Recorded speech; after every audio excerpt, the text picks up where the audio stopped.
So it is a beautiful morning in Bali and I've got a hair mask in. My hair gets really dry out here and I've been journaling away, and I journal most days, and for whatever reason today I thought I want to pick up my camera and actually have this conversation with you.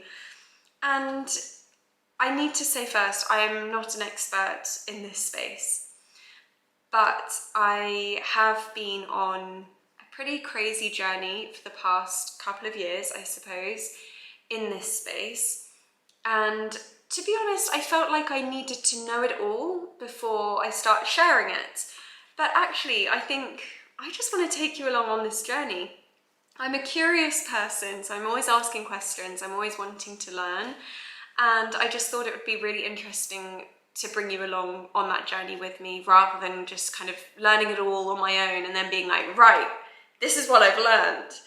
So I'm very much still learning, and I just have a lot of random thoughts that pop into my head throughout the day, and I'm like, I wonder what that means and who can I speak to about this? And yeah, today I just thought I'm going to actually have this conversation on here. And it's around, I suppose, the wellness industry in general, and how I feel like we're being sold this idea to do the work on yourself, self-development, health and wellness, to be the best version of you.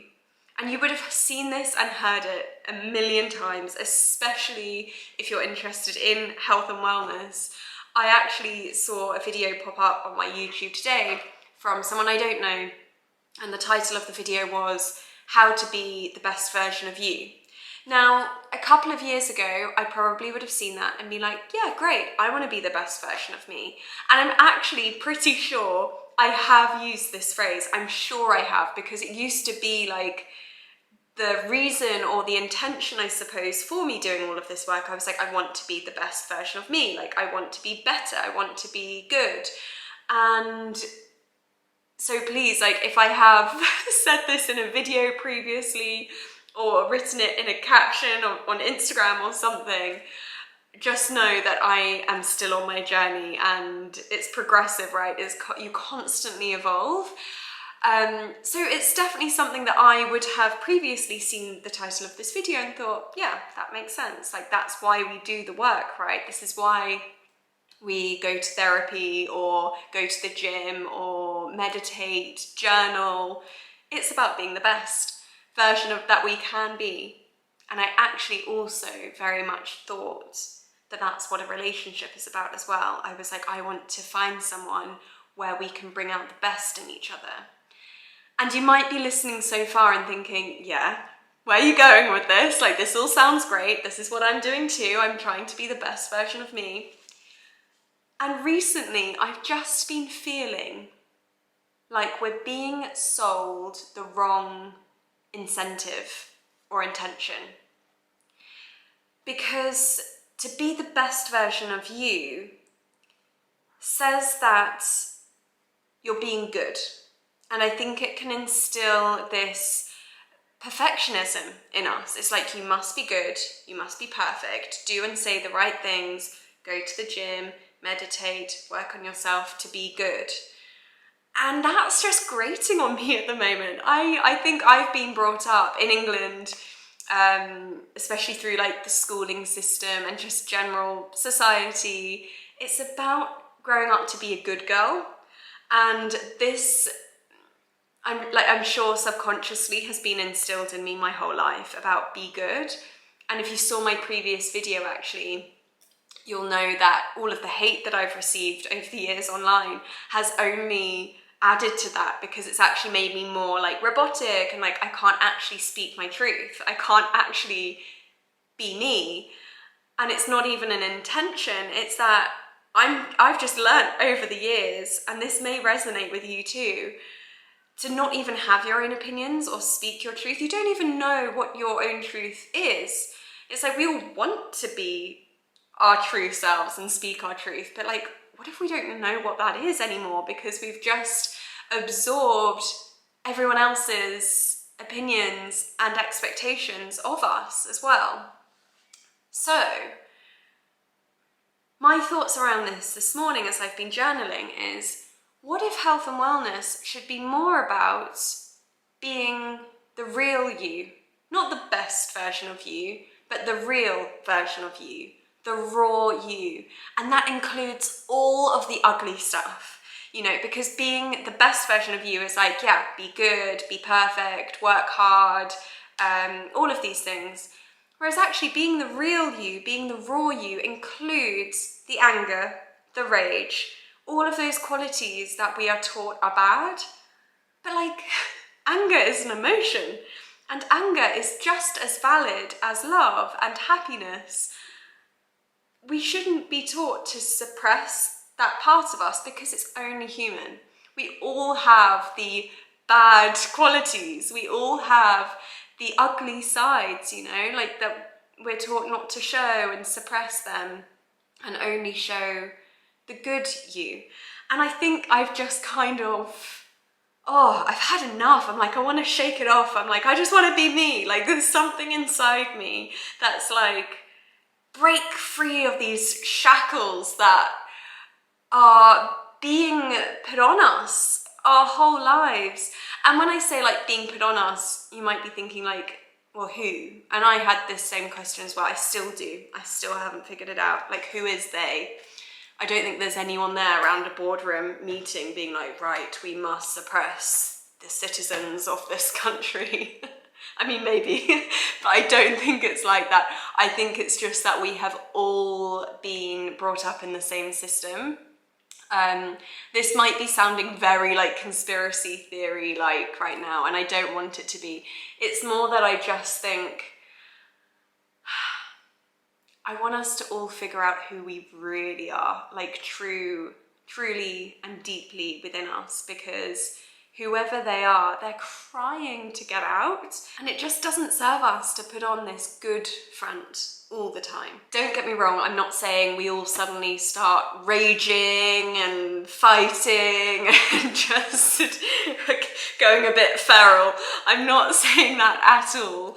I just think it can be quite toxic in a way to instill this idea in all of us that we need to be the best version of us and work towards being the best version of us, because I think there's so much more to us. Like, let's embrace the bad side of us too, you know, because that's who we are as well.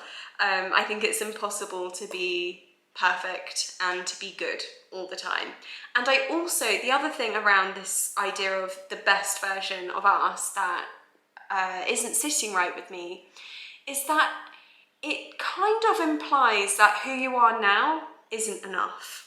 It's like, right, let's all do the work, self-development, go on this whole journey, this wholesome wellness journey to be the best version of you. It's almost like put on this pedestal. This is where you need to be, but this is where you are right now. Like, this isn't enough, and you're not your best here. You need to be up here.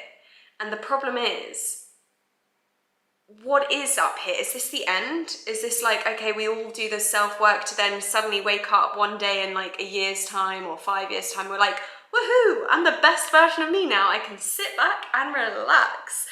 Because for me, personally, what I've discovered is that when you embark on a journey of self-development to gain more self-awareness, for example, you think you're working towards something, but actually, after a while, you realize you have just started a journey that is never going to end, because you're constantly evolving as a person. And I think working on yourself should be progressive. And the idea of like working towards your best version of you isn't progressive. It's non-progressive. It's like there's an end goal. Whereas I've very much now discovered that wellness, self-development, whatever you want to call it, is never ending. You'll always be working on yourself if you start working on yourself. I think it's very easy to not even start it and to just kind of cruise on through life, and you absolutely can be happy like that. But I think if you have this calling within you to learn more about yourself and the world and those around you, and you have a calling to be more real and figure out who the real you is, you do realise it's an ongoing journey, which is so exciting. That's not scary. It's not like, oh, well, I don't know if I've got time for that for the rest of my life. It's actually a beautiful thing to start gaining more self-awareness and awareness, I suppose, in general. It's not always about the self. It completely transforms your life, I think, for the better. I mean, you know, relationships, work, quality of life, lifestyle, you start making decisions that work for you, that serve you, and you start letting go of what you feel is expected of you, whether that's like a whole societal norm or if it's what your parents have put on you, which I'm sure it all comes from love and good intentions. But only you know what's right for you, because you're different from your parents. You're a different soul, you're a different human body, and I think it's such a beautiful thing to embark on a journey of discovering that. But yeah, I mean, it can be scary as well. It's not all roses. I mean, it gets ugly. It gets really, really ugly at the same time.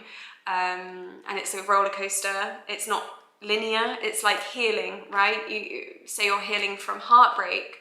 It's not like a slow progression of like, oh, I'm getting better, I'm good. It's a roller coaster. It's up and down, it does spirals, it goes backwards, it goes forwards. And I think that's what the whole general journey is, whatever you're working on. And yeah, I suppose I just wanted to pick up this camera and have this conversation to be like, isn't this interesting that the health and wellness industry, because it is an industry, it's a money-making industry, it encourages us to feel like we're not good enough yet, but you can be good and you can be better. And I just think it's actually very unhealthy, ironically. Also, another thing has just come to me.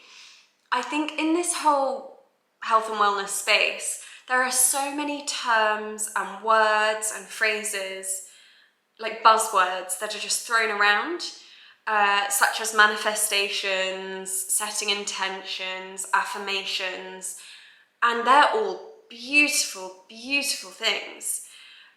But I think when you just see it written like, oh, set an intention, or oh, I'm manifesting this, blah, blah, blah, you can either read it and do it and be like, okay, I've ticked a box, or you understand it and you live it and you breathe it and you start believing it. Bonjour, monsieur. Yeah, I think there's a difference between reading something and kind of doing it because you're being told to do it and it sounds like it's the right thing to do, but then also a whole other ball game when you actually start understanding it.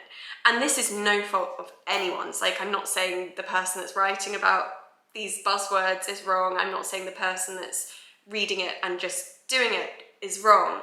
It's just that I think you get to a certain point where there's this light bulb moment and you're like, oh my God, I get it. Like, I understand it.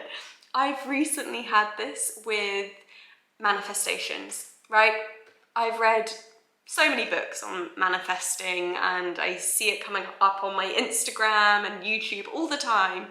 And if you'd asked me like a few weeks ago about manifestation, I could tell you everything because I memorize. So I know what manifesting is. But it's only recently, since being in Bali this time round, which is a very short period, that I feel like I actually get it. I understand it. And this is because I understand the power of words. This is a whole other video. Just to cut a really long story short, I visited a mind-body medicine healer. Mind-body medicine, I think that's the term he used.